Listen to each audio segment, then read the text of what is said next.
Hey guys, welcome back to Morgan Hill Farms. So one of the things that I've been doing with my tomatoes this year, besides like your typical marinaras and salsas and crushed tomatoes and bruschetta in a jar and all those fun things, is making Bloody Mary mix. And I've had a few of you guys ask what the recipe is for that, and I'm going to show you. This recipe has rave reviews. It is by far the best Bloody Mary mix that you will ever have. So let me show you exactly how I make this. So this year we planted 200 tomato plants, most of those aroma style tomato for sauces and things like that, but we are bringing up about this many tomatoes every 3 to 4 days. So the first thing we're going to do is select about 14 pounds of tomatoes. Now I'm doubling this recipe, so if you want to make less, you can have it. And I'm also going to use my Johnny applesauce sauce maker. This is going to help remove all the seeds and all the skins from our tomatoes. So the first thing that I did was just quarter up all of those tomatoes, and I've left the skin on, the seeds in, the cores in, everything.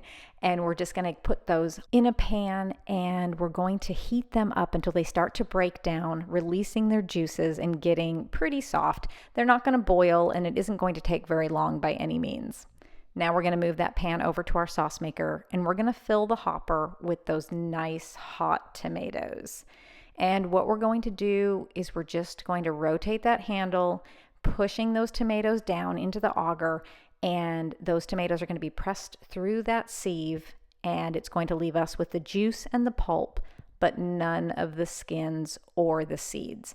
Now, after I run all these through, I will run the skins and seeds that are coming out of the left side of this sauce maker. I will run that back through my hopper, and that's going to help to extract any extra pulp and juice that we might have missed in that first run. So this is a really quick way to make tomato juice, but if you want to skip this step and just buy tomato juice from the store, feel free to do that. I'm looking to get about 4 quarts or about 1 gallon of tomato juice for this recipe.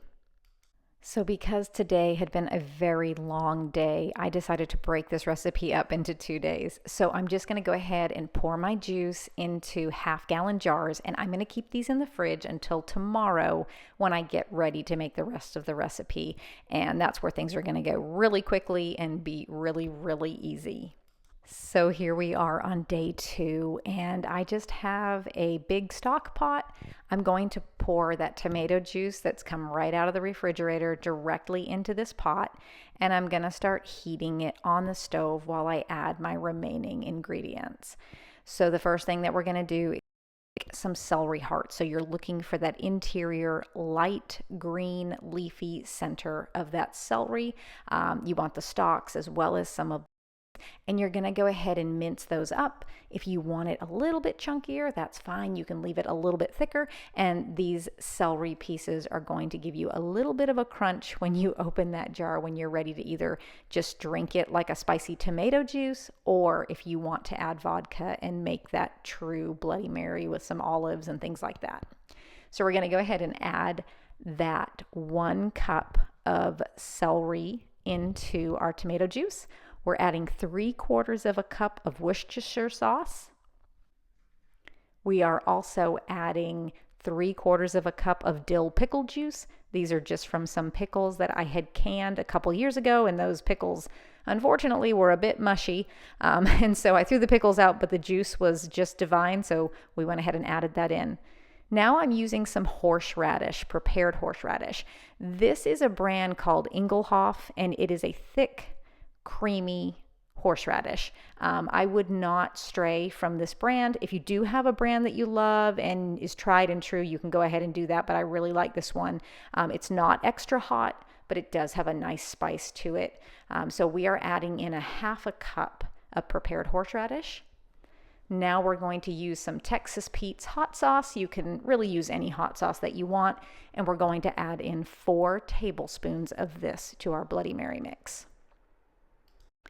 Now in this little glass bowl, I have 4 teaspoons of sea salt, 4 teaspoons of garlic powder, 2 teaspoons of black pepper, 2 teaspoons of celery seed, and 2 teaspoons of smoked paprika. Actually, I'm just using regular paprika because I didn't have any smoked. And we're gonna go ahead, put that all in the pot. Then we're gonna go ahead and stir that. And we are going to put that on medium-high heat, stirring occasionally, and we wanna bring it to a boil. Once it boils, go ahead and turn it down so that it just comes to a simmer for about 5 minutes. And then we will be ready to add our last ingredient and jar this up. So that's just finished simmering, and I'm going to move it over here to my countertop. And this is where you're going to want to add 2 cups of lemon juice. Now, I really like this Santa Cruz juice for this. It's just a really authentic, straight lemon juice. It's delicious. I also like to use their lime juice for my salsas. So this is one ingredient that I would not skip with this particular brand. Now we're going to jar these up. I am using pint-sized jars, and we're going to just go ahead and pour this in here, and we're going to leave about 1/2 inch of headspace in each one of these jars. Now, because I am doubling this recipe, it's going to give me 10 pint jars. 9 of these are going to fit in my water bath canner, and 1 we're going to be able to enjoy right away. Next, we're just going to go ahead and wipe the tops of these jars with a slightly damp cloth. You don't want any of that tomato pulp to come up and prevent your jars from sealing. After that, we're just going to place on our flat lids and our rings, and we're going to get these in our water bath canner. You are going to process these for 35 minutes.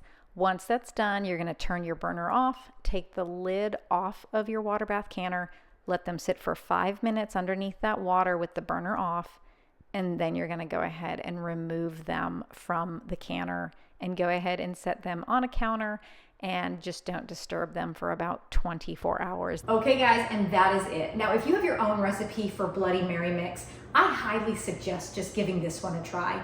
I think it is absolutely perfect. It's not too salty. It has a great depth of flavor. It's spicy, but not too spicy.